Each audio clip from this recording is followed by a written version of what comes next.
Hi and welcome to another 3D printed video. Today we have a PS4 controller stand. This was printed at a 0.3 layer height. This turned out quite well.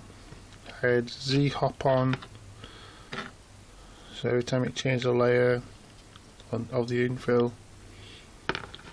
it hopped to the next one. Didn't really need it on. Just tested it out.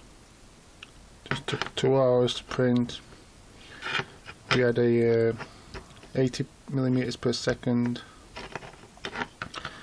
210 on the nozzle, 55 on the bed, and this is just generic black PLA plastic.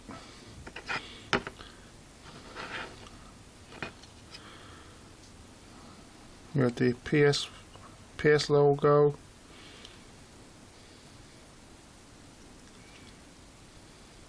There's no gaps or separations in the plastic, with it being 0.3.